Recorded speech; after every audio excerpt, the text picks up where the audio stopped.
this week's episode. Hey guys, welcome back. It's Bev, and this is Trigger warning.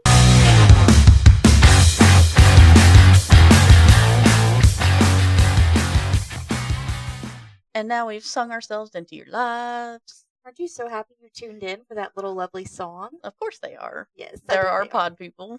They are. We have a survivor story for y'all. Ooh, survival. Yeah, not the survivor like the TV show. No. No, this is a real survivor. And they didn't get a prize in the end, except they lived. Oh, that's a prize. Yeah, that was a prize. Wow. Okay, well, that's cool. I like hearing survival stories. I know, I like them too. They're positive. In between all the negative. terrible stuff we say. Yes. So let's talk about it. Let's do it. So our trigger warnings today are adoption. I don't know if that triggers anybody, but I guess it could. Yeah. Childhood trauma. Mm-hmm. Traffic accidents. Oh dear. Claustrophobia. Oh no. Suicidal thoughts and attempts.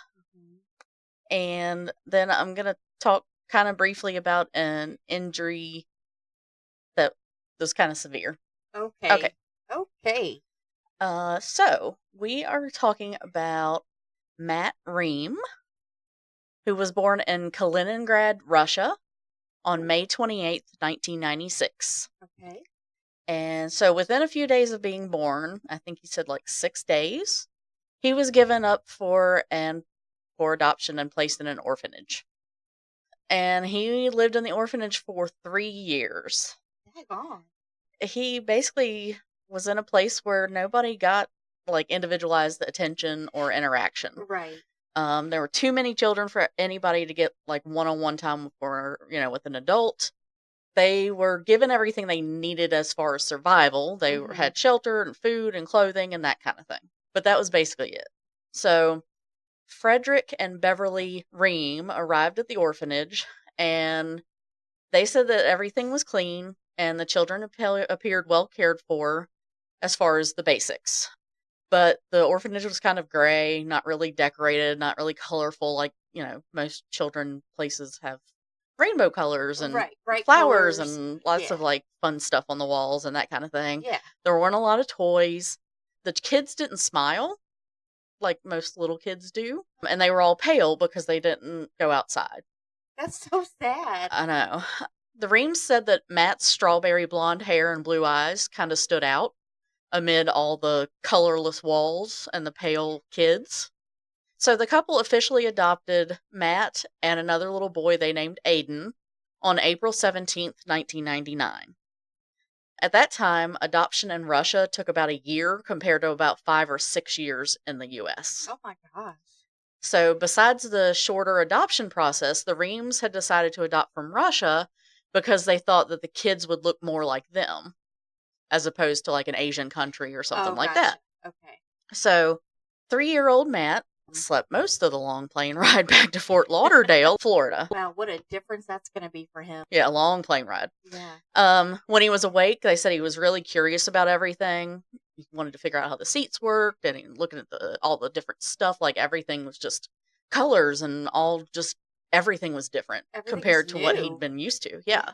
They communicated kind of by like signs and gestures because he didn't know any English. They obviously didn't know any Russian. And he had the vocabulary of a 3-year-old that was in Russian. So, but he wanted to know how everything on the plane worked and where they were going, basically. By the time he was 4, he had learned enough English to be equal to that of a native speaker. Oh my gosh. Yeah. I mean, kids learn quickly. That's why, they pick up on it fast. That's why it's good to learn. If you're going to learn a foreign language, to learn it when you're little. Mm-hmm.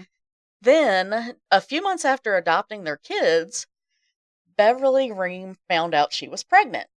That always seems to happen. I know. So, they'd been told they couldn't have their own kids, but before long, their son Calvin was born. 2 years later, they had a daughter named Kiera. Oh my gosh. So, despite their hopes that they would adopt kids that looked like them, now it's kind of obvious that Matt and Aiden did not look like them. Mm-hmm. They were both smaller and kind of fair-complected. Calvin and Kiera were tall and lean and had dark hair and dark eyes. So they looked like their parents, whereas the adopted kids did not. Wow. And it kind of put a barrier, it kind of put boundaries between them and divided the adopted kids from the biological kids. Oh, that's sad. So the two adopted kids ended up getting less attention. The parents kind of doted on the biological kids, paid more attention to the biological kids. And, Matt had already spent the first 3 years of his life without love and attention. Yeah.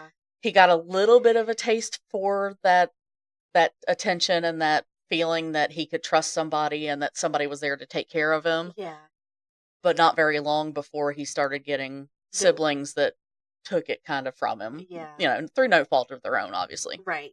So, as is the case with kids that happens to, he learned that one way to get the attention he needed was to act out. Mm-hmm. So he would tease his siblings, or he'd, take stuff of theirs or whatever, because negative attention was better than nothing at all. Right. So by the time Matt was in his preteen years, he'd basically become a professional at taking his siblings' things just to get a few minutes of his parents' focus. But his parents had kind of gotten used to the game, and they stopped basically giving him the reaction that he wanted. So one day he stopped at the local Walgreens, which was kind of a regular after-school spot, and he wandered down the candy aisle. And the thought kind of crossed his mind that it would be easy to take something from there. Oh my, what and a if he great got thought. away with it, he'd have a treat to enjoy. But if he got caught, his parents would be pissed. And they would definitely And they would pay attention to him for at least an hour. Wow. He'd get at least an hour out of them. That's really They'd have sad. to come pick him up from the store, and they would be mad for at least an hour, and they would focus solely on him. So he chose a pack of Take 5 gum. Oh, wow. It was a new thing that had just come out. He hadn't tried it before. So he's like, okay, I'm going to take this. I'm going to see how this goes. Well, he stuck it in his pocket. He acted like, I don't think I want anything today. He starts walking out of the store. The manager stops him. They have a little back and forth. Oh, what you got there? Nothing. You sure you didn't forget something? No, I'm good. What's in your pocket? Nothing. Don't make me check it. Okay, fine. Here it is. Can I go now? No, you can't go. So he takes him back to the office, and then he calls the police and has him arrested. His father had to leave work early to come and get him, and his father was pissed. But instead of being just yelled at and getting that hour of attention, he was put in a Catholic school for the rest of junior high. Oh, wow. Which is middle school, is what some people call it. Mm-hmm. He was kind of ostracized at this school, which made his feelings of not getting attention and not being good enough and being kind of an outsider made it feel even worse. Uh-huh. So he used his tried and true method of acting out to remind the teachers and the students that he existed. So then, on February 9th, 2010, he got up and was getting dressed for school, but his mom stopped him and she said, "You're not going to school today." She said they were going to Dallas for his Aunt Sandy's birthday, and she told him to pack a bag. And Matt was 13, and he wondered why his siblings weren't going on this special trip, but he didn't argue because he was like, hell yeah, no school today. They left Spokane, Washington, and started on a 2-day trip to Dallas. Just him and his mom. His Aunt Sandy and his mother and him did celebrate her birthday when they finally got to Dallas. And it was a dinner out, but it didn't seem very special. It was just kind of dinner and a cake. And he wondered why they made such a long drive for kind of an uneventful celebration. It wasn't like a big year for her birthday. It wasn't like the big 5-0 or something like that. Yeah. But again, he was kind of like, hey, I'm 13 and I didn't have to go to school for a couple days, so who cares? Road trips. So he didn't question it. He's like, all right, whatever. So the next morning, the three of them got in the car and headed out for a little trip, is what they were calling it. So his mom started driving east instead of heading north. And at first he didn't really say anything, but then they hit Oklahoma and he's thinking, we don't have to go through Oklahoma to go home. to, Washington. Yeah. So he finally asked if they were lost, and his mom's like, no, well, I have something better planned. It's a surprise. So he stopped questioning it. Again, he's 13. He's being allowed to play video games. He's like, okay, whatever. We're good. They stayed overnight in Oklahoma. The next day, they drove through Arkansas and then into Missouri. And then in some place in Missouri, his mom pulls over. They see a man fixing a broken down bus, and she gets out and asks for directions. And then she gets back in the car and tells Matt to help the man that's working on the bus, to help him fix the bus. And she says, then catch a ride with him when he's done and meet her and his Aunt Sandy. The bus driver would take him where they were going. Mm-hmm. He was confused. He's like, I'm not a mechanic. He kind of tinkered around. Or whatever. Yeah, he's like, I've tinkered around with ATVs with Dad. I'm 13. This guy could be an axe murderer. What are you doing? That's so crazy. But he's like, okay. So his mom and Aunt Sandy drive off. He hangs with this dude. And the guy says his name's Pastor John. He's working on the bus. And the bus is for the boys' ranch up the road. So he's working on the bus. He talks to Matt about the ranch. It's a Christian boarding school for 12 to 17-year-old boys. So Matt's kind of half listening. He's thinking about, this is just getting weirder by the minute. So the man gets done, and he gets on the bus, and he tells Matt he can sit wherever he wants. And at first, Matt's kind of like, I don't know. It's sketchy. He could still be an axe murderer, Right. But finally, he's like, I'm in the middle of nowhere, kind of hungry. I'm cold, and I'm 13, so I guess I'm getting on the bus. What else am I gonna do? Yeah. He gets on the bus. The man drives him to the ranch. He's pointing out buildings and everything, what they're used for. And they get off the bus, and they start heading toward the main building. And Matt could see his mom waiting there with Aunt Sandy. And Pastor John looks at him and says, how would you like to live here? And so Matt's completely, flabbergasted. It's like, what? Why? Well, his mom immediately goes, that sounds just great. I'll get your bags. So Matt starts pleading with her and crying, please don't leave me here. I promise I'll change. I'll do better. Please don't leave me here. Crying and begging his mother, 13 years old, and she left him there. His aunt basically just turns her head away. She can't look at him. And then they drive off. And they leave him at a Christian boarding school for basically teenagers with issues in Missouri. They live in Spokane, Washington. Oh my gosh. So under the guise of a birthday celebration for his aunt, he's taken to the ranch, basically is what they call it, and abandoned by his mother. So he spent his whole life so far being abandoned by people. Most boys that stayed at the ranch were there for a year. Matt was there for 4. Most boys talked to their families at least weekly. Matt's family reached out to him less than once a month. Most boys got visits from their families 3 or 4 times a year.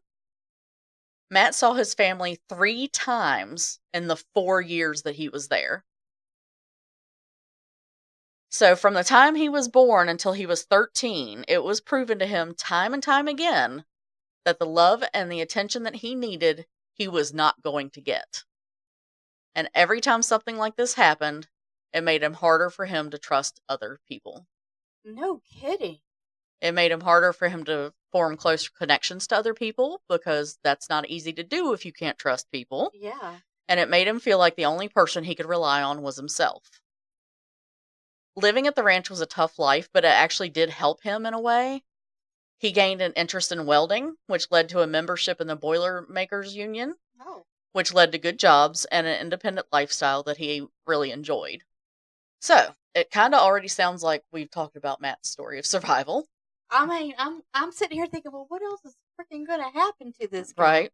But his story of adoption and growing up with a family that quickly changed from lavishing attention on him to nearly ignoring him to being abandoned at a boarding school with strangers 1,869 miles or 3,007 meters from home was all just to introduce you to Matt Reum so you'd understand who he was and how amazing his survival story truly is. Oh my gosh. So, Matthew Reum had worked a long day training some welding apprentices in Hobart, Indiana on December 20th, 2023. Oh wow, okay. A friend of Matt's from his early days in the union, Aaron Hall, had passed away, and Matt had missed his funeral. He had never had the chance to tell Aaron how much it meant to him that his friend had put in a recommendation to the Boilermakers Union.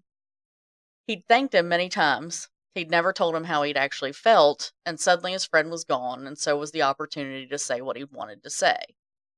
Matt was upset at having missed the funeral and decided to text Aaron's mom to tell her what a great man her son had been. And his mom had told Matt to come to the burial service in Missouri that was happening on December 22nd.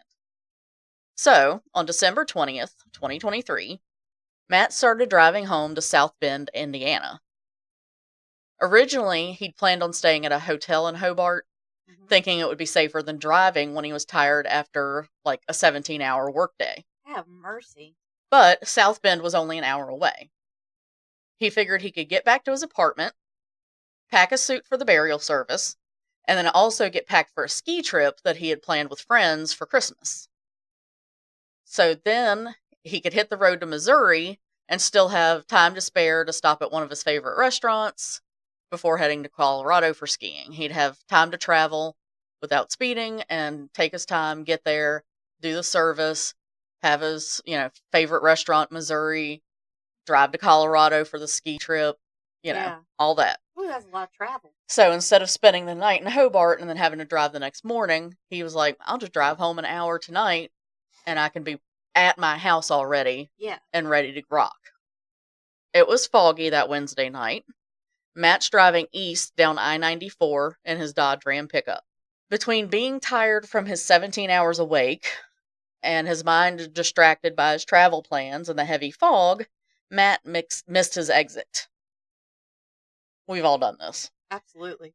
He got off the highway and then re-entered it going west. So heading back the way he'd come so he could take the right exit. Mm-hmm. Then suddenly, in the dense fog, he saw something in the road. A large buck.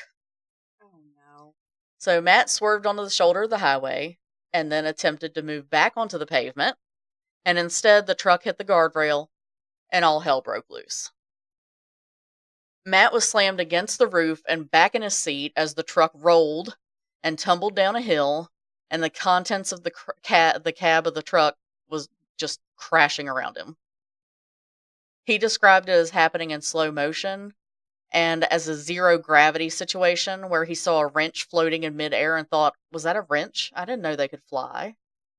He lost consciousness and missed the final moments when the truck finally stopped. Oh my gosh. So, riprap is a collection of large boulders that are placed at the support of bridges to help prevent erosion. Matt's truck landed on the riprap under an I-94 bridge. The bridge spanned the gap over a small ravine that had been carved out by a small but fast-flowing stream. Mm-hmm. The Dodge Ram was sitting at a 35-degree angle, with the driver's side a little higher up on the riprap than the passenger side. But it was upright, so he wasn't actually upside down or anything. Okay. Glass from the windshield and all of the windows covered every inch of the seats, the floor, and Matt. Mm-hmm. The hood was folded up like an accordion, taking up most of the space that the windshield had once occupied. Oh my gosh. The engine compartment, the dash, and the steering wheel had been forced backward into the cab of the truck about 18 inches or 45 centimeters. And if Matt hadn't been inside, there would have been plenty of space for it to do that. Unfortunately, Matt was inside. All of that metal was forced back toward him. His left leg was crushed. His steering wheel pinned him basically at his right thigh and kind of near the pelvis, allowing him only about a half an inch to an inch of movement. Oh, shut! I can't even. He was trapped. When he woke up a little later, he was disoriented and not sure how much time had passed. The fog was still thick, and it was still dark out, so he assumed only maybe an hour or so.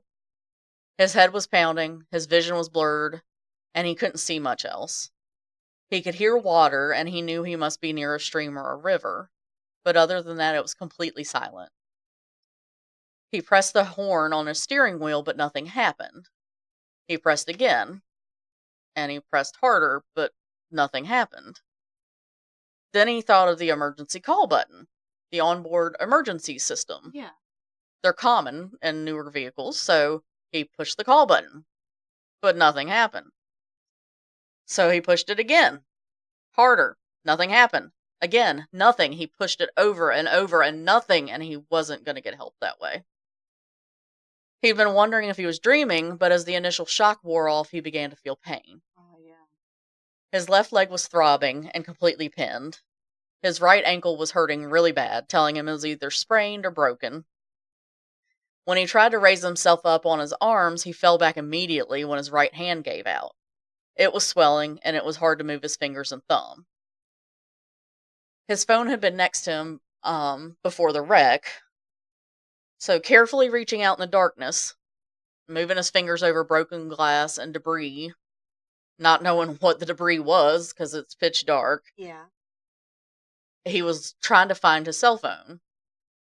And at that moment, of course, it was his literal lifeline to the world. Yeah. But all the windows were broken out. It could have very well fallen out when he was tumbling down the hill. So he tried calling for his phone. Hey, Siri?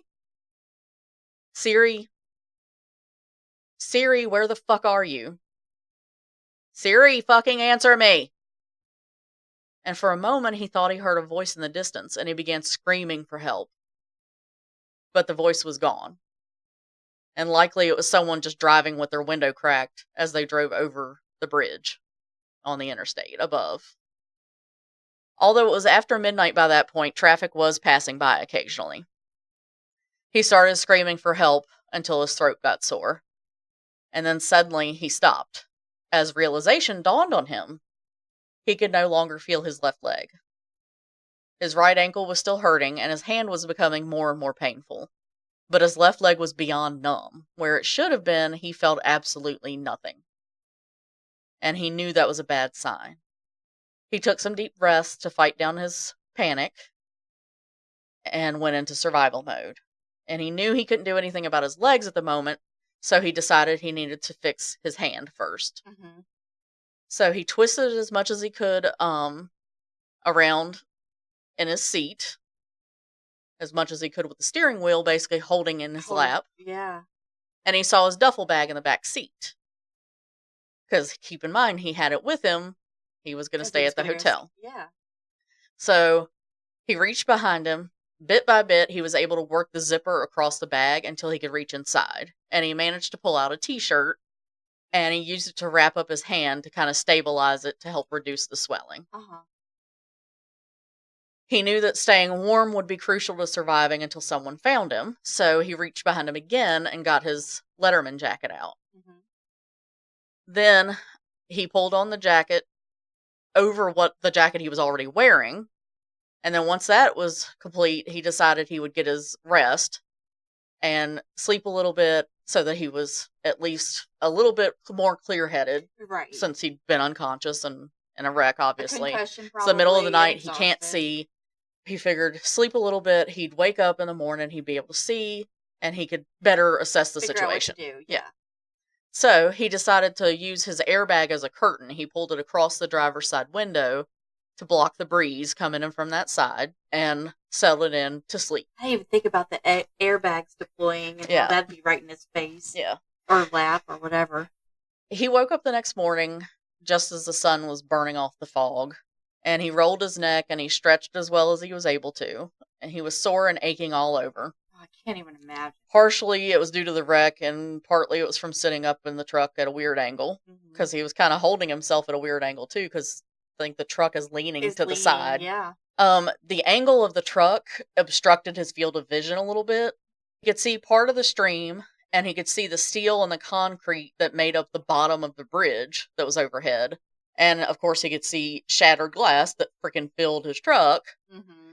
His clothes were covered in tiny little nicks and cuts from the glass. He shook off some of the glass and he looked at the surroundings and saw that the stream was about 15 to 20 feet across, and it was deep enough that he couldn't see to the bottom of it. He watched it kind of curve around a bend in the distance, and he thought, it's actually a pretty spot. Under better circumstances, he might have gone fishing there. He looked up through the sunroof, and all he could see was steel beams from the bridge and the concrete and a little bit of the cloudy gray sky. He could hear the morning commute, but he couldn't see the vehicles that passed over him, which means if he couldn't see them from his vantage point, then they could not see him. The night before, he'd felt around for his pocket knife, but he had been unable to find it. Mm-hmm. Now, with the morning light, he decided he would look for it again. It had a sharp blade, and it had some other tools on it that he thought might be helpful, but he couldn't find it anywhere, and it pissed him off because it was his favorite pocket knife. He looked around again for his cell phone and thought that it might have gotten caught between the dashboard and the door on the passenger side. So he asked Siri if she was in a more talkative mood that morning, but she didn't answer him. So, that bitch. So, he took a moment and looked around again, looking for something, even if it was like a loose part of the truck, to try to prod his phone free from that spot that he thought the phone might be in. Mm-hmm. But there was nothing that he could find that might work for that. Wow. So he started screaming for help again, yelling at the top of his lungs, and finally just collapsed back, worn out. Yeah.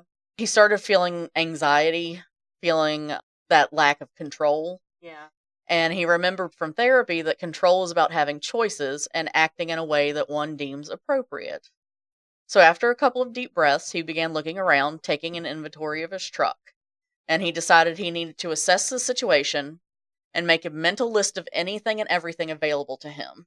That way he could see if he had anything he could use to make his situation better that would give him some sense of control, and that would help control the anxiety. Because he also didn't have his medication with him that he took for depression and anxiety.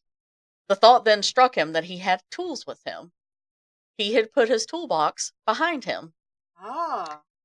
If he could get to him, he might be able to make something to reach his phone, or he might be able to take apart pieces of his dash and get free. That's crazy. Even if he had to manage to get himself out from under the steering wheel, he figured he would have to drag himself up to the highway. Yeah. But he was like, hey, I don't care. I don't care. It's worth it. Even if it hurts like hell, whatever, I will do it. Yeah.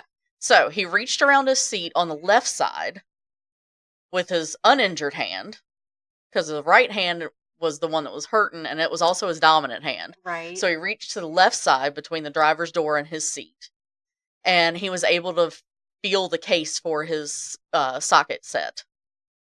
And he pushed it to the right. So he pushed it toward the center of the truck. Of the back, yeah. And when he couldn't move it any further that way, he readjusted himself and took off the lid of the center console and between the two front seats. Mm-hmm. And that had actually broken in the crash, so it was easy to take off. And then he reached for the toolbox with his right hand and grabbed the handle. And he said it was excruciating wrapping his freaking broken fingers or whatever around the handle. Uh-huh. But he was willing to put up with the pain to be able to grab this toolbox. Oh my gosh. The thing is, when he tried to lift it, his fingers just opened. His hand just didn't have the strength to hold it. He twisted around in his seat as much as he could and pressed his back against the center console, trying to reach his left hand back there through the gap between the driver's seat and the passenger seat. Yeah. To try to reach it with his left hand. But the steering wheel would not let him turn enough to reach with his left hand. So finally, he moved back into a more comfortable position. He's like panting, breathing hard, trying to, he's been basically a contortionist trying to get that to the thing. Yeah. Because he'd been expecting the pain of trying to lift the thing with his right hand, but it hadn't even dawned on him that his hand might just be too weak to do it. To actually, yeah. But he didn't give up on his idea. He decided to borrow a method he'd used on the job before to help him out. And it's called physics. He rummaged around in his duffel bag and he found a pair of sweatpants. He tied one leg to the handle of the toolbox and looped the other end through the passenger seat headrest. And then he started pulling, and after the sweatpants stretched a little bit, they finally did exactly what he'd hoped for, and they acted like a makeshift pulley. I love it. And his toolbox began rising in the air. Yay! And he lifted the box and then guided it to the center console and moved it up into the front of the truck. So once he'd gotten to his tools, he began working on the truck's dash, removing pieces of the mess around him. He unscrewed things, he broke off pieces of plastic, he smashed things that he could smash. Everything he removed got tossed out the windows. And as he's working, he's thinking, okay, kids, littering is bad. But if you're ever in a situation like Mr. Matt, it's okay to do what I'm doing. He'd been optimistic that he'd be able to get through this quickly and free his legs. But hours passed, and he's still trapped. His watch was showing 1 p.m., so he decided that he needed to take a rest. If he worked himself too hard, he wouldn't be able to get anything done. He said he kind of leaned back and he looked around his truck in a futile attempt to find food. He wasn't actually the type to eat in his truck. He didn't actually eat fast food that much and stuff anyway. So he knew he didn't have any snacks hidden anywhere. And he was also thirsty. And suddenly wished he'd had a bottle of water with him.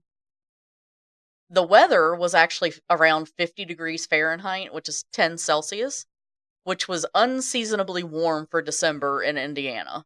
Wow. Food and water weren't happening. But then he spotted his moleskin journal and a pen in the back seat, and he decided he should write down everything he was doing. And that way, too, if he didn't make it out, people would know that he fought to get free. By the time he finished writing, the sun was getting low, and his first full day was done. Was he able to write with his hand all janky? Yeah. Wow. It wasn't easy.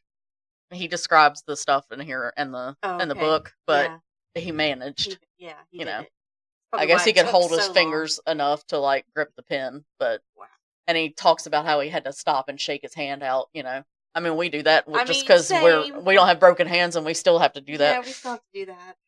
He began preparing for the night. He had to like get a jacket ready and stuff because even with a warm day, he didn't know the weather forecast. There was no way for him to check it, and he didn't know what the overnight temperatures were supposed to be. The next morning, he was already taking his truck apart before the sun actually came up. He was already working on it.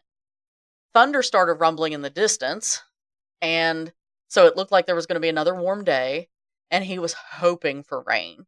It had been over 24 hours since he'd had food or water by that point, and he was unbearably thirsty. He hoped that his truck extended out from the bridge far enough that he could collect rainwater in something. And he looked around the cab trying to find something that he could do that with, but he'd cleaned his truck out a couple of days before, so there was nothing in there. Oh, man. And like I said, he didn't really do fast food, so there wasn't like an empty fast food cup or anything like that. And his cup holders had vents in the bottom, so they were useless for that. So he couldn't even use that. Yeah. And he couldn't reach his shoes. He actually thought about using his shoes, but he couldn't reach his shoes to collect rainwater. But then it dawned on him, his favorite loungewear could help him out again. He could use his sweatpants. Sweatpants. I just thought that. That's fantastic. So, when the rain started falling, Matt waited, hopefully, before realizing that the drops barely touched the grill of his truck. It was not even close to where he could reach it. So he's sitting there trying to think of another plan, and he suddenly feels water splash on his face. Rain was collecting on the screen of his sunroof. And when he opened the little door, it starts trickling through. And his truck had just happened to land under the drain where the runoff comes off the highway. Now, the runoff from the highway collects gas and oil and rubber and grit as it goes over the pavement. Yeah. So it's kind of gross. Yeah. It's kind of rank. So Matt let it soak into the sweatpants. So the fabric would kind of filter it out anyway. Yeah. So that way it would not only collect the water, but it would also filter the water. And then he twisted it and let it drip into his mouth. So I'm sure it didn't taste great. It felt but he amazing. said in that moment it was the best thing he'd ever had. Wow. and his mouth had felt so dry he said it felt like sandpaper. Despite the source, tasted good, he felt renewed, he felt his energy improve, and he sucked on his sweatpants. As one does. So once he kind of sated his thirst for a minute, he actually used the sweatpants to give himself kind of a sponge bath. Okay. He was like, in the movies, there's usually a sexy nurse doing this, but whatever. Anyway, once he was cleaned up a little bit, his thirst was good, he started working on his truck again. Unfortunately, the rain kept coming then, and he kept his sweatpants there trying to soak the water up, but the truck started getting really cold. So he pulled his jacket over himself and decided to write in his journal. He said sometimes it helped to write things out when he was in a situation where he needed to reason something out and there was no one around to talk to. Mm-hmm. And it was during that time he decided he was going to stay positive. Bad things happen, he said, but staying positive, trying to think of ways to help yourself would make a good outcome more likely. So he wrote for a while that day. He thought about his childhood, his adoption. He wrote about reasons he was given up maybe at 6 days old. He, just thinking about all his life. His life, yeah. And in the book, it kind of flashes back and forth between his past and memories of his past and the time he spends in his truck. Mm-hmm. He thought about the things that he didn't experience in the first 3 years of his life, like a first birthday party, including like the picture of him covered in birthday cake that people always do. Yeah. His parents' recollection of his first word. Nobody will ever be able to tell him that. A recording of his first, steps wobbling around. And how he learned from a very early age that no one would be there to comfort him when he was scared, or feed him when he was hungry, or laugh with him, or make eye contact with him, or play with him. So you don't think about those things when you're a baby, but a parent making eye contact with an infant and a huge. toddler Yeah. is part of that bonding process. Mm-hmm. And that's why the little kids, when his parents went into the orphanage, they didn't smile, because they didn't get that eye contact and that smile that, the parents look at their kids and they're like, woogie, woogie, boogie, or whatever. And they make the stupid sounds and they smile at the little babies, and the babies learn to smile back. Yeah. Oh, that's so sad. And that's those simple things like that created a sense that he couldn't trust anyone. He learned he could only trust himself, and if he needed something, he had to earn it, and he had to be independent and make his own way, and that's why no one knew where he was or what his plans were. And that's why he hadn't called to tell anyone when he changed his plans that night. Wow. And even if he had, he was going the wrong way on the interstate, because he had missed his exit and turned around. They would have been looking for him going the other way. Oh, man. So by late afternoon, his stomach is rumbling, partly from hunger, partly from the dirty water he drank. Oh, no. He wanted to throw up. He didn't have the energy. He was lightheaded, and he wasn't sure how long he could hold on after 2 full days of being trapped in his truck. And despite his promise to himself to stay positive, he had some dark thoughts. He wasn't on his medication, after all. So aside from the fact that he was facing his own mortality, he also wondered if anyone would miss him. He had lived with depression and anxiety throughout his life, and facing a situation like the one he was in, being trapped and isolated with no one looking for him, it led to thoughts of suicide. Even if he didn't kill himself, the thought of each of the people in his life and how they would cope with his eventual death made him depressed and feel down. Mm-hmm. So he started thinking about that. His friend Kristen would be sad, but she would bounce back. She had a good support system. His sister Kiara would mourn him, he thought, but she was young and strong. He was just sad that he wouldn't get to see who she became. He and his brothers, the one adopted and the one biological child of their parents, weren't close anymore. There was just too much water under that bridge. You see that pun there that I did there? It. Yeah, I saw it. See that? Yeah. Water under the bridge. You get it? Okay. Anyway, his mom wouldn't care at all. Instead, he figured it would be more of a relief to her than anything else, because she wouldn't have to bother with him anymore. And his dad had been at work so much that they'd never really gotten to be close like he'd wanted them to be. He said even if he told someone that his sudden change in plans, nobody was coming for him. He decided he should kill himself right then while he still had the strength to do it. So here, I am going to reiterate the trigger warning from the beginning. This part is about a suicide attempt. It describes the attempt, and it's obviously unsuccessful, and it's very brief. But if it's something that you don't want to hear, please skip forward about, I would say, 30 seconds. He wove several phone charging cords together into a makeshift noose and looped them through the driver's door frame. Then he placed his head in the loop and threw himself as hard and fast as he could away from the door. But the cords dislodged from the door. The noose tightened, causing him to cough and gasp. He removed it and then began looking around his truck for some other tool to aid him in his efforts. His eyes landed on his sweatpants. His lifeline to water not long before, now he was going to attempt to use them to hasten his death. He tied one leg above him and the middle section around his neck, and for good measure stuffed the other leg as far as he could in his mouth. His goal was to try to break his neck, and the fabric in his mouth would, if he was lucky, obstruct his breathing, which would kill him faster. As soon as he was set, he threw himself to the right, but the pants only stretched with the movement. He spat out the material and removed the middle section from his neck. Then he leaned back, panting.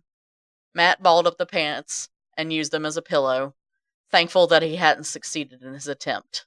He had a lot of things he wanted to do with his life. Somewhere deep inside him, he still felt determined to survive, and he needed to cling to that to get out alive. Matt woke up on the third day, sore and stiff. He stretched as well as he could and ignored the tight knot that had become the reminder that he hadn't eaten in days. He was becoming shakier, his body felt weaker, and he felt more irritable than usual. He was getting hangry. Yeah. He actually joked about the commercial for I think it was the Snickers. Oh, yeah, about being a diva. I think so. Something like getting any. hangry. He was thirsty again, but there was no gross white rainwater coming out today. He looked at the cords that were wound together from the night before and had an idea that dawned on him. He could hear the stream nearby, so he tied the cords end to end and then tied his sweatpants to the end of that, and then he leaned as far as he could toward the passenger side and tossed the end of the contraption out the door, and then he waited, and he hoped that he would feel a tug, and that meant that the pants had hit the water, and the water was trying to, pull them downstream. Right. Because he could imagine if they would reach far enough that the pants would hit the water, and then he could pull it in and drink fresh water from the stream. From the stream. Makes sense. I got it. But there was no tug. So he pulled the pants back in. They're completely dry. He tried again. Still dry. He got a t-shirt, and he added it to his, quote, water leash, is what he started calling it. And he tried again. It was long enough, but he still wasn't hitting the stream. And then he realized from his vantage point, he could only guess the position of the stream. He had thought that the passenger side of the truck had landed in the stream, but it actually was a few feet away. And when he pulled the water leash back in, he realized that's why it was dry. He wasn't hitting the stream because he wasn't as close to the water as he thought. He was much farther away. Yeah. Oh, man. He also noticed something flash in the passenger floorboard of his truck. A paring knife was laying just out of reach in the floorboard. It was another tool that he thought, oh, I might be able to use that. So he starts looking around again for a way to get to the knife. And he was able to break off a windshield wiper because, because those are in the cab now. Yeah. And he starts tapping at the knife, nudging it back toward himself until he could finally reach it with his fingertips on this right hand that's swollen and broken and jacked up, and was able to pick up the knife. Oh my gosh. So his first thought is to try to cut through the steering wheel column. But that was not going to work. It's way too thick. Right. He could saw at it for days, and all it would do was dull the knife. Right, yeah. And he was like, nope, I need to keep the knife as sharp as possible in case I need to amputate my own legs. Oh my gosh. He's right, though. Yeah. He didn't want to do that, obviously. He knew his left leg was pretty much a goner. He hadn't been able to feel it since the first day. Right. And he'd already kind of resigned himself to the fact that he'd lost it. But his right leg was still in pain. And he'd been able to ignore it or kind of compartmentalize it while he was trying to survive. He didn't think he needed to lose that one, and he'd much rather a professional be the one to amputate than him. Right. No matter how he looked at it, he could remove his legs more easily than he could the steering wheel, though. So he's like, okay. He reaches through the wheel with the knife, trying to get at a good angle for his leg. His left leg first, since he knew that one was the one that was going to have to go. And the knife fell out of his hand, landing somewhere he could not see and could not reach, and that made the decision for him. So his days and his nights began to blur together. He slept, fading in and out of consciousness, dreaming of tumbling down a hill in his truck until he crashed into reality and started yelling for help. He was dizzy and lightheaded and nauseous, until those faded away and his stomach was just a tight knot. After the body runs out of sugar to burn energy, it burns fat. When the fat is gone, though, the human body turns to muscle tissue for an energy source. He knew he couldn't last much longer as he became too weak to move around. This is a quote from his book, which is called Still Standing. Quote, "Our bodies are resilient, designed to survive minutes without oxygen, days without water, and weeks without food. But what of our spirits? How long can they endure without hope and light?" This is a quick little suicide thing, just literally a couple sentences. He attempted to cut his wrists with glass from the windshield, but it was either too dull or too round to cause any damage. He tried cutting himself on the glass remaining in the window. It hurt, but it barely even left a pink mark. And he laughed at this because he's like, he's surrounded by glass. Now, these little pieces of glass from the windshield and his stuff had cut his clothes and nicked his clothes and his jacket and like all this stuff, But the it wouldn't seats and even- stuff, but wouldn't actually cut him. It was kind of like a cruel twist of fate to crash in an invisible spot, trapped in this way, with just enough tools to make him think he had a chance, only to end up starving to death. Right. So hours passed in a blur. He floated in and out of sleep or in and out of consciousness. And every time he started to nod off, he wondered if that would be his last time. When he began hallucinating, he decided he should write down some instructions before he completely lost his mind. So he wrote down in his journal some passwords and account numbers for bank accounts and bills.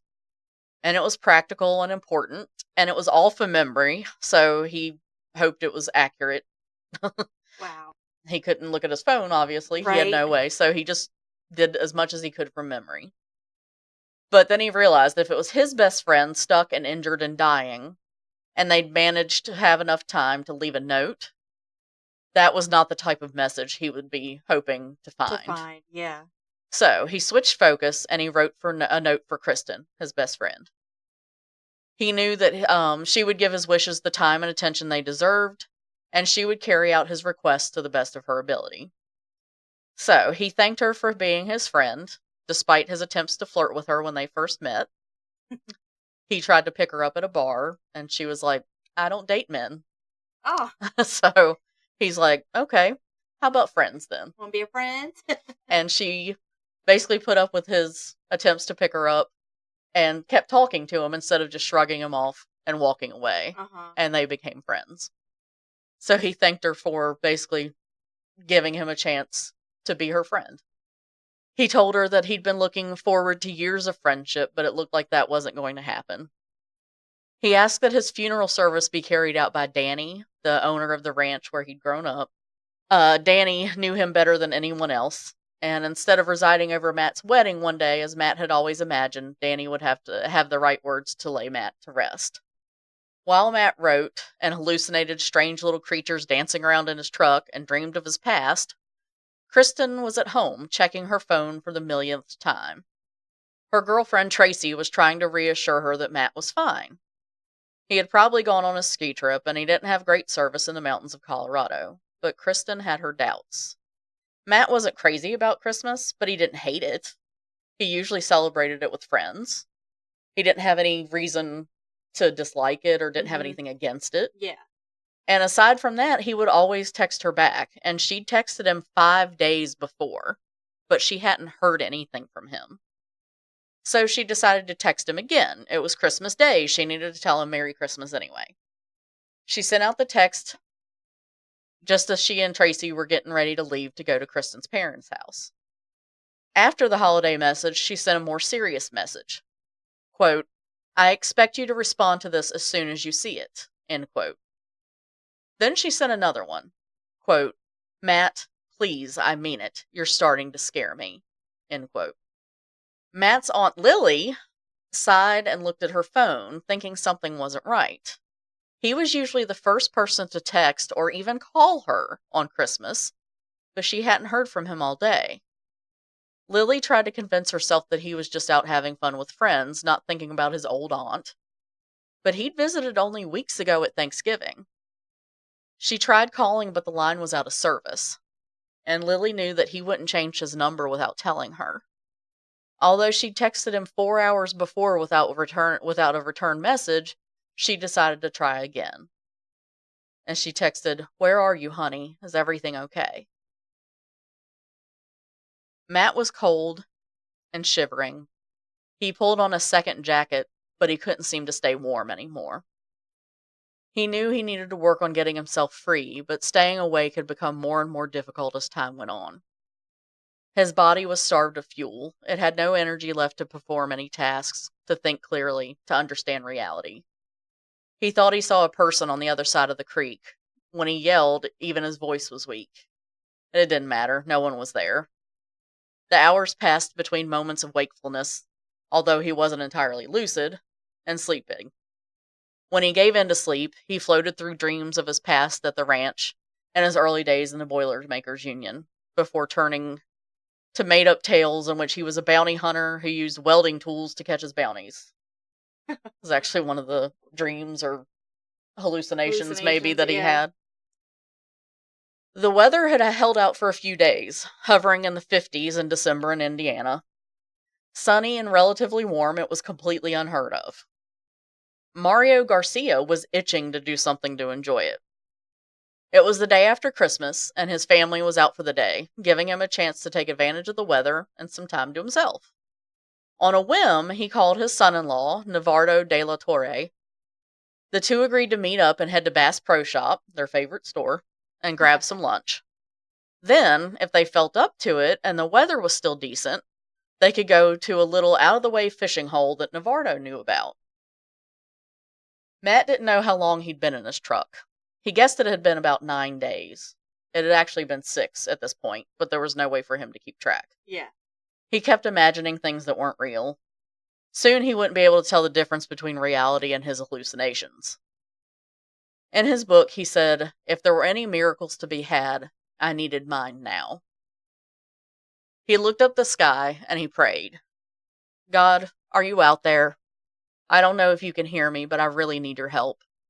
You probably know I've been down here for 9 days. I'm not sure why you didn't let me die that first night or why I'm still here. Is there a point to any of this? I'm not sure I understand why this happened, but I just wanted you to know that whatever you decide, I'm ready. But if you can have me rescued, that would be my preference, just saying. I know you know best, but please, whatever you decide, please don't make me wait any longer. He then closed his eyes, deciding to get a little more rest before he tried one final attempt at freeing himself. Mario Garcia and his son-in-law Navardo walked deeper into the woods. They'd wandered around Bass Pro Shops for a while, and then had lunch together. They decided to take a walk and try their hand at the fishing spot Navardo had mentioned. The path was muddy since it had rained the day before, and the two almost decided to turn back. Navardo even questioned the cleanliness of the water when he spotted a pile of junk next to the stream. But Mario wanted to check it out. To him, it looked like a car accident. When he got closer, he could see tools and pieces of the truck strewn all over the ground around it.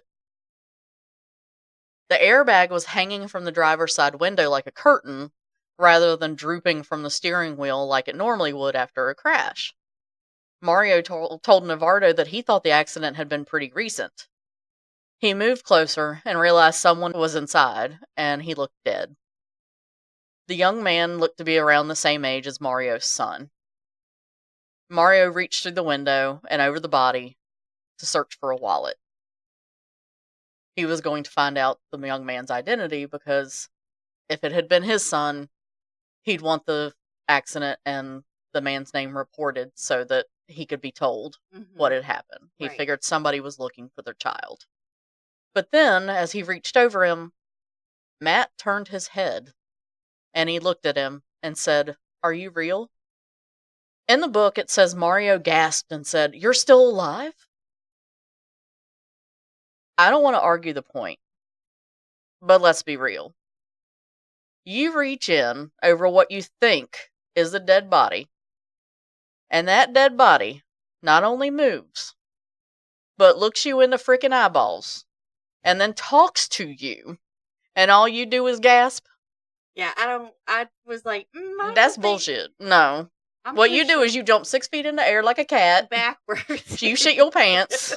And then you scream like a little girl. That's right. I would have freaked out. Yeah, and then she'll just look. He's right in his face, too. He would look like a freaking zombie. Yeah, that's crazy. He's dirty. I mean, his hair would have been dirty, and he would have been pale, and his mouth and, stuff would have been probably real dry, and lips cracked, and he's, looking at him going, "Are you real?" I'm sorry, but no.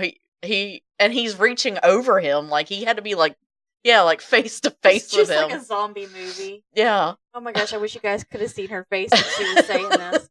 I would have jumped in the air like a cat. Yeah, no one would have just been like, "Oh my gosh, you're alive?" Anyway. So, after it was established that the dead body in the truck was, in fact, alive, Navarro slid and climbed and clawed his way up the ravine wall and got up on the highway and called 911. Wow. So, Matt's rescue took hours. It required ingenuity and a lot of hard work on the part of the firefighters because of the location of the truck and its mangled condition. You can actually see pictures of the truck online, and it is toe up from the flow up. You cannot recognize what it is. Oh my almost. gosh. I mean, it is bad. The entire portion of the interstate there of I-94 was closed to traffic, closed to a standstill for 3 hours. Oh my gosh. They said that had never happened before. And a mile stretch of it was just rescue vehicles with lights on. Whoa. Cops, ambulance, firefighters, all the things. Just all the things. Yeah. And there are helicopter photos and stuff of it too, because of course there was the rescue helicopter, but then there were news helicopters and stuff that showed up. So, yeah. The rescuers actually had to cut down trees and clear a path up the ravine because it was so rocky and slippery and stuff. They had to actually clear a path that would create an easier way to get up the highway and stuff. Oh my gosh. So once they actually were able to cut him out of the truck, they put him on a backboard or whatever. Right. And then they carried him up the ravine on this path that they created and put him on a helicopter. And Mario watched the helicopter take off and raised his hand, and then he whispered a little prayer, and he said, "Goodbye, God be with you." Matt had been right about his left leg. When he stopped being able to feel it on the night of the accident, he thought he would end up losing it, and that is exactly what happened. Wow. He asked the doctor if there was any alternative, but when he was told no, he'd already pretty much made his peace with the idea of losing it. He was basically so happy to have been rescued and to be alive that he was okay with that. Yeah. He began imagining a future walking and running on a prosthetic leg before it even was amputated. So he had a positive attitude. He was dreaming about his achievements with his prosthetic. He hadn't had the amputation done yet. They amputated below the knee. But several days later, the doctor came back and said they needed to take more. So he then had an amputation above the knee. Okay. He used a wheelchair for a while, and then crutches. He started out with one prosthetic that was like kind of clunky. It's like a training prosthetic. Yeah. Eventually, after the insurance got their shit together, he ended up getting a really nice prosthetic. And you have to learn to use that because it's Right. very different than a normal leg and how it Right. walks. The knee is further down than it should be, or than a regular leg. Oh wow, Yeah. really? Um, Interesting. so he went through the process of learning to walk and everything. I'm not going to go into a bunch of detail about his recovery. There is so much in his book. He was assisted in writing the book by a lady who had already written several. Her name is Erika Celeste. Most of the book is told from his perspective. And for a book that's mostly about a man stuck in one place with nothing to do but be hungry and thirsty and pee on himself, it's actually really surprisingly entertaining Yeah. and insightful. He has a really good sense of humor. It shines through. There are a few times I really laughed out loud. Yeah. And there are dark moments, of course. But he seems like such a positive person, and his attitude and the insight that he shares about mental health and the struggles of growing up and everything were inspiring and relatable. He's independent and hardworking and very bright, and he's a survivor. And he learned that he can be all of that, and he doesn't have to do it alone. And that is the incredible story of Matthew Reum and his 6 days alone in his truck, trapped right below thousands of people driving over him. That is insane. And it's kind of crazy because if you think about most of the survival stories you hear, the person is surviving on their own out in the wilderness. Yeah. Like Ada Blackjack was our first one. She was in the north, the great wide north, Right. And or people up on mountains, or they're in a ship out at sea or whatever. He is literally under a bridge in his truck Of a highway. with Yeah. people passing right over him. And you think if you're somewhere that close to where people are, that but he happened to land in a spot that nobody could see him. It's just crazy. He was sheltered from severe weather, but he was also where nobody could spot him. Yeah. And just the amount of circumstance that came together. Mm-hmm. The days that they had that heat blast or whatever, the heat wave, yeah. The heat wave that came through there that had 50-degree weather, and that Mario Garcia decided, hey, me and my son-in-law should go out today. And that was the day that the son-in-law was like, hey, I know a little fishing spot. And they start walking, and instead of saying, oh, this mud's too thick, let's go back, if they had stopped, he would have died. Yeah. If they had decided not to go, he would have died. If one of them had eaten bad chicken that day and they went home because their stomach was upset, he would have died. Yeah. Or if Mario hadn't been like, well, that looks like a car, not just some junk laying right yeah, there. oh yeah, there's a bunch of junk over there. The stream, any fish we caught from there, we wouldn't want to eat. Let's go home. Those circumstances, it's crazy. If he didn't have his duffel bag with his clothes and couldn't get that little bit of water that extended him to the 26th of December, he would have died. Yeah. He managed to get just enough water to make himself last that long. Yeah.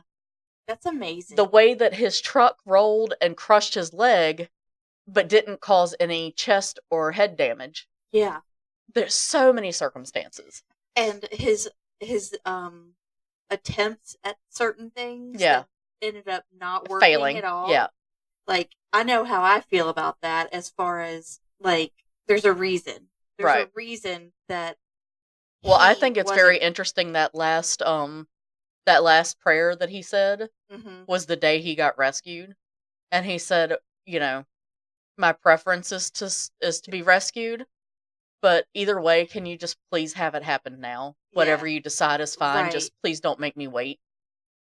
And that's the day that they found him. And it's almost like God's like, okay. He's like, I got you. Yeah. And then it's like, why did he have to go through all this? But what a story it is. And he does motivational talks and all kinds of stuff. And that's the thing. It's like, because of his younger years and everything he went through, and then being left at that ranch, and then being out on his own, being like, well, I can only count on myself. Right. And going and doing what he was doing, all that, but he still had hope. Yeah. And he still looked forward to things. Right. And that's really positive, and that's a strong show of, even if you've had the hardest time. Right. I mean, look at everything that was against him. Right. That you could still have hope. Yeah. You could still make and it through. The moment that he had tried to kill himself and it didn't work, he was like, well, I'm glad that didn't work. I have so many things I want to do. Yeah. He wanted, I mean, and his book is, it really is good. It's funny, the things that he was talking about and some of the things he was writing about, and just his thought processes while he was doing stuff. And like the thing about throwing stuff out on the thing and thinking if he was on a show or something, he'd be telling now kids littering is bad, but if you're stuck in a situation like Mr. Matt, it's okay. It's okay. You know, and it was like he was entertaining himself and making jokes in his head and, you know, just ways to kind of get through things. And so much of that kind of stuff. And they're just funny. It was just really funny, some of the stuff that he was thinking and saying in there. And he just made it really entertaining. And the flashbacks to the ranch, and like there was so much stuff that was, even when it was dark, the way that he framed it and the way that he told about it was interesting. Yeah. And he put a positive spin on a lot of it.